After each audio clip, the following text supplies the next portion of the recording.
August the 16th, 2026, and I hope everybody's been having a wonderful day so far today. I hope everybody's been having a great weekend so far, and I hope everybody's been able to stay sober this weekend as well. It is pretty late in the day right now. We've had a very busy weekend this weekend. We had family come into town. You guys know how that can be. You know, just even leading up to people coming into town, you're trying to clean up and get everything straightened up and get all the yard work done and all that kind of stuff. I'm so tired right now, so I am not going to have a very long video for today, but I figured I at least could film something. I was really about to skip today's video just a minute ago, and I decided to come out here and at least film like a 5-minute long video or something, just put something up for you guys. But anyway, let's go ahead and dive into what I talk about today is just how difficult sobriety actually really is, and how I think it's, you know, so important for us to at least give ourselves some grace every once in a while. I know for myself, you know, I'm just like anybody else, you know, I'm my own worst critic. I give myself the hardest time in the world, you know, even if when I think about drinking, I give myself a really hard time. And I'm sure that there's a lot of you out there who do the same. You know, if you're thinking about drinking a lot, you know, you start feeling bad about it. You start thinking to yourself, you know, am I weak-minded, or, you know, what's wrong with me? And, you know, a lot of times too, we'll look at other people, we'll look at social media, we think that these people are, you know, they quit and they don't even think about it anymore, and why can't I stop thinking about it? And it's one of the reasons that I come on here and talk about this every single day as well, is because I want other people to know that I think about drinking, that I'm not perfect, that I make mistakes. Now, I haven't relapsed, but I think the only reason that hasn't happened is because I'm afraid of losing my life. And, you know, I've been in that position in the hospital too many times at this point now. You know, have there been times that I've really thought about it? Absolutely. But I just haven't gone through with it yet. You know, I haven't drank, luckily, you know, because the other 100 times before that I quit and relapsed, that wasn't the case. You know, it took all those times of me quitting and relapsing and then almost losing my life for me to finally say enough is enough. You know, I didn't quit drinking until I was 42 years old. You know, I didn't even start to mature until I was 42 years old. I acted like a kid my whole entire life. You know, alcohol was my identity. You know, it was who I was. People knew me as a big drinker. They knew me as a wild guy. And when I stepped away from alcohol, that was a huge change for me. And I'm not saying that it's not a huge change for any of you, because I know it is. What I'm saying is that alcohol was my complete identity. You know, I didn't identify with anything else really other than kayaking, but towards the end of my drinking, you know, I wasn't doing anything other than just drinking all the time. I wasn't kayaking, I wasn't camping. You know, I would work and I drank, and that's it. And if I was off, I laid in my bed or sat on the couch all day long drinking. And that's about it, guys. You know, I didn't do much else. I didn't have any hobbies. You know, drinking was my hobby. And not to mention, you know, not only was drinking my hobby, but drinking was the shoulder that I leaned on whenever I was having a bad day. You know, alcohol is what I leaned on whenever things were going wrong. Alcohol was my crutch for every single thing under the sun. If I was having a great day, I used alcohol. You know, if I was happy, I needed a drink. If I was sad, I needed a drink. If I was angry, especially if I was angry, I needed a drink. And even now to this day, you know, when I get angry, it's one of the first things that I think about is I wish I could have a drink right now when I get mad, you know, because for so many years when I would get angry, that's what I did, was I drank. One day, I'm just not drinking anymore. And I didn't really know how to live without alcohol being present in my life. You know, what do I do now when I get bored? What do I do when I get angry? What do I do when I get sad? What do I do when I get into an argument with somebody?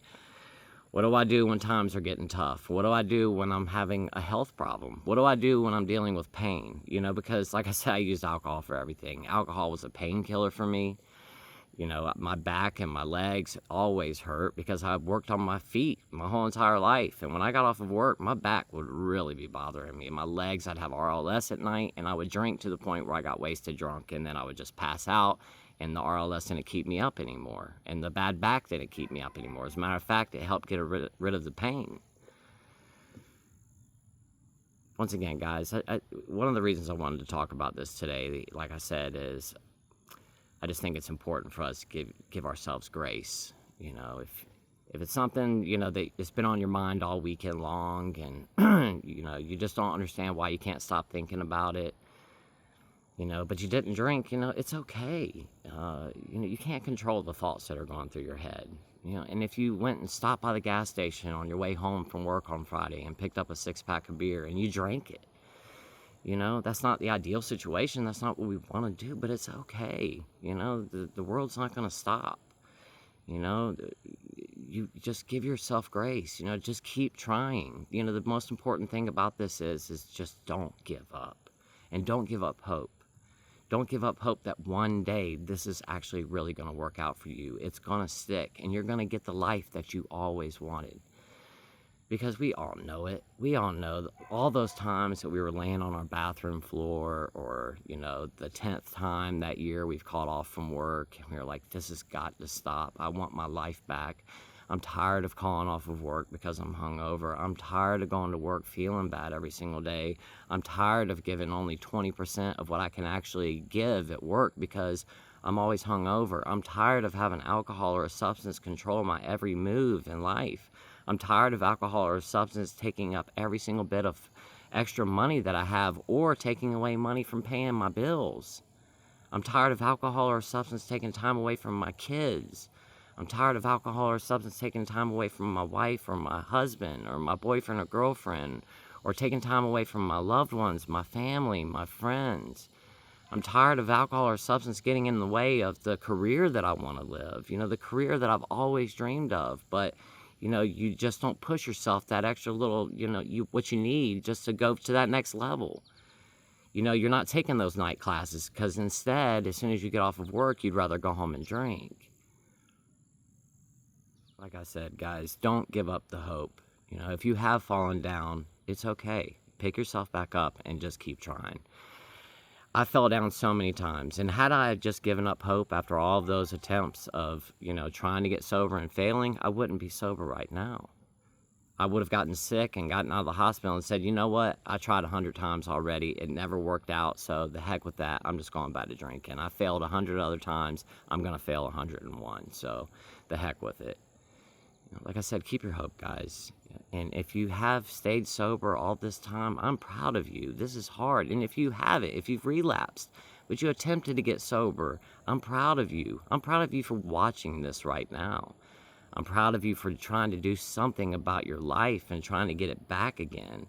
I'm proud of you for even thinking about getting sober. If you're still drinking right now and watching this, I'm proud of you for even considering it. I'm proud of you for taking the amount of time that you took to watch tonight's video, because you know that it's becoming a problem or has been a problem, and you want to do something about it. You know, the thought is the very first step. You know, everything starts off with a thought. Everything. The pyramids in Egypt started with a thought. You know, your house that you live in started with a thought. Your vehicle started with a thought. Where you're at in life started with a thought. Everything started with a thought. You, just you being you. You know, the fact that you were born started with a thought. Your parents, you know, decided they liked each other, and, you know, A plus B equals C. Hang on to the hope, guys. Like I said, if you have gotten sober and fallen down, give yourself some grace. Just keep trying. It is possible, and you can do it, and I believe in you. If I can get sober, I know that you can as well. I never thought that it would be possible for me. I did not think I was ever going to be able to get sober. I just didn't think it was going to be possible. I thought that I was too far gone. I drank far too much, and my drinking had gotten so far out of control that there was no way I was ever going to be able to get back straight ever again. But it happened. Even though I didn't think it would, it did. I had given up hope. I really had. You know, at the point where I ended up sick, you know, I was drinking. I knew something was wrong with me. I could feel it. I could feel that my body was sick. I knew that there was something really wrong with me during that period of time, but I was too afraid to go speak with the doctor because I was afraid of what they were going to tell me, and I knew the answer was going to be that I had to stop drinking. And I was more afraid of being told that I was going to have to stop drinking than I was of losing my life. And that is the truth, guys. Until I actually got put in that position, and once I actually sat there and realized I might actually lose my life right now, I decided to make a different decision that going from that point forward. I decided I actually really did want to live, and that drinking just wasn't going to be my life anymore. And no matter how I had to get there, I was just going to have to do it. You know, honestly, guys, when I got out of the hospital the first time, actually the second time I got out of the hospital was the October, 4 months later after I'd gotten out the first time. When I got out of the hospital, they gave me less than a year left to live. You know, I didn't even think I was going to be alive that much longer. And, during that period of time, I had a lot of thoughts like, I'm not even going to live that much longer. Why not just go back and drink anyway? But I don't know why. I just held on to my hope that maybe, just maybe, I could live a little bit longer. If I had an extra month on top of that year, I would be happy with that. And I just stayed sober. Like I said, I don't know you can too. I know how hard life is. I know how easy it is to just stop by the store and pick up a case of beer or a bottle of liquor and go home and drink. And all the problems just slip away, but only for that night. Those problems don't get addressed, they don't get fixed, and they're still there the next day. What solves our problems is when we stay sober and actually deal with our problems. We take our problems and we face them on head on in real life. Guys, I believe in each and every single one of you. And like I said, remember to give yourself some grace. We're not perfect. None of us are. Nothing in this world is perfect. We can do this. I believe in you. And it's okay to fail sometimes. But like I said, pick yourself back up and just keep trying. It will stick. I can almost promise you that it will. And with that said, guys, until tomorrow, I will see you all then. I hope that you guys have a wonderful rest of your Sunday night. I love you guys so much, and thank you so much for being here today. I'll see you guys tomorrow.